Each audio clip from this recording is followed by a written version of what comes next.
Nous commençons donc la partie modélisation des détails de notre scène pour la peupler et ajouter un petit peu plus de réalisme à la pièce. Et nous allons commencer par un des plus gros éléments qui est la fenêtre sur la partie droite. Nous pourrions modéliser cette fenêtre comme nous l'avons fait jusqu'à maintenant, avec juste en partant de primitives et en y ajoutant des détails, en subdivisant, en ajoutant des loop cuts. Mais nous allons plutôt utiliser un add-on qui s'appelle le Windows Generator 2, que nous avons installé précédemment dans cette formation, et qui va nous permettre, juste avec quelques paramètres, de nous créer cette fenêtre en quelques clics, et ainsi nous faire gagner énormément de temps.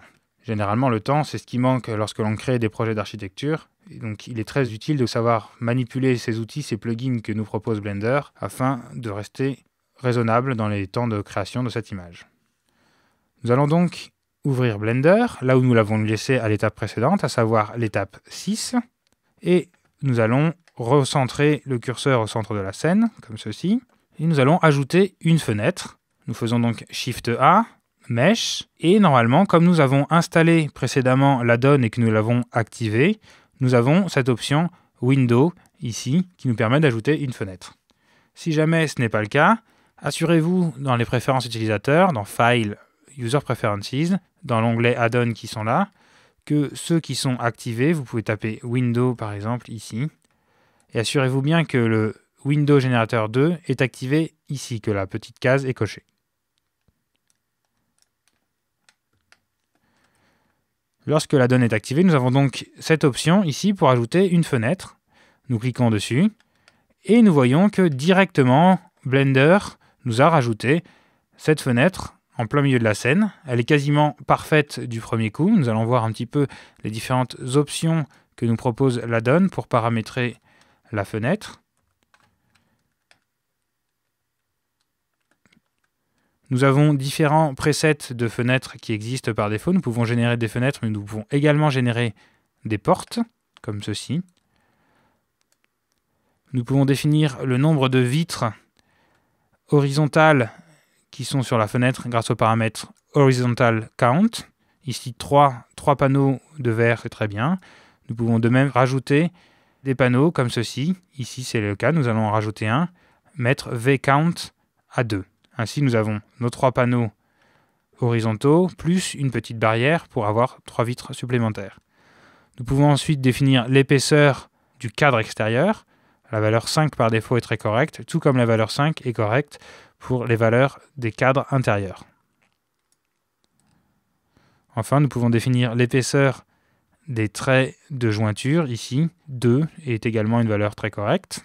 À noter que par défaut l'option Seal est activée, nous avons aussi l'utiliser. Elle permet tout simplement de créer un support pour notre fenêtre.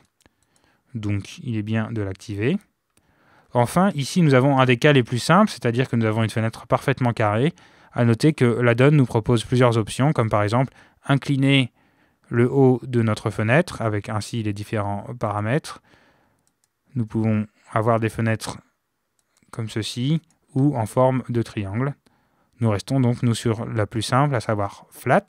Enfin, la dernière partie de l'add-on nous permet de définir les matériaux qui composeront notre fenêtre. Nous avons le choix entre du PVC, du bois pour les joints et du plastique noir.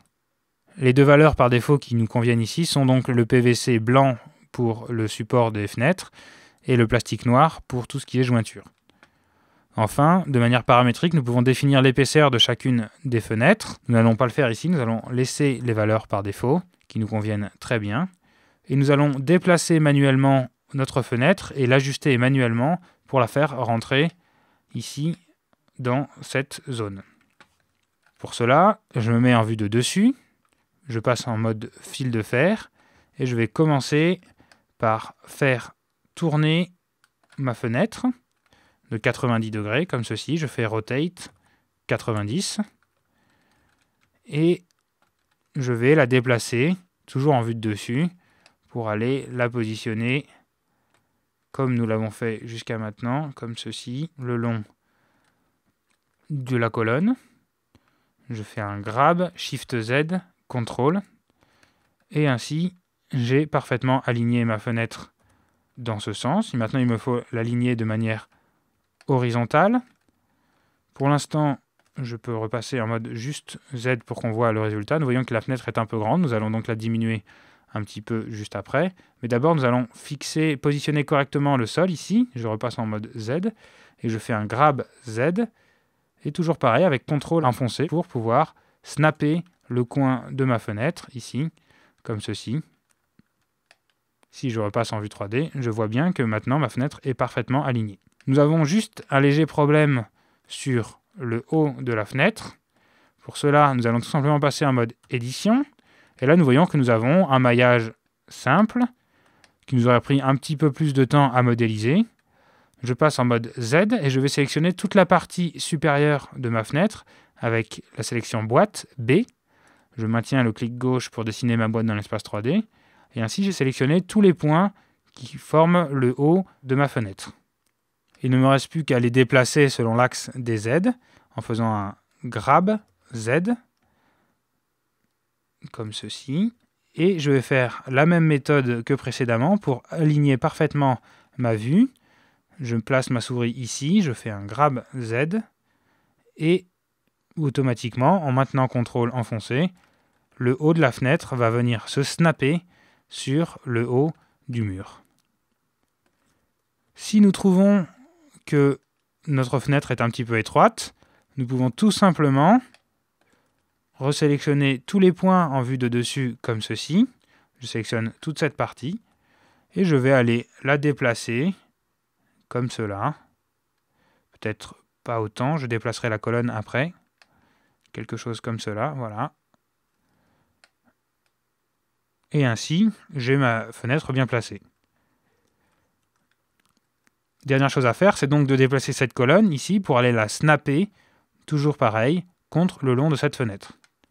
Pour cela, je me mets en vue Z, je sélectionne ma pièce avec un clic droit et j'entre en mode d'édition. Je vais me repasser en mode fil de fer et je vais sélectionner ma colonne, à savoir avec la sélection boîte. Je vais sélectionner la colonne, mais également toutes les arêtes qui sont dans la même direction que ma colonne, sur toute la largeur de la pièce, comme ceci. Pour y voir un petit peu plus clair, je peux par exemple désactiver la longueur des arêtes. Je me remets en vue de dessus et je vais faire comme d'habitude jusqu'à maintenant, à savoir grab pour déplacer la colonne, Y pour la déplacer selon l'axe des Y. Je maintiens CTRL enfoncé pour activer le snap et avec ma souris, je valide l'endroit où la colonne vient se coller.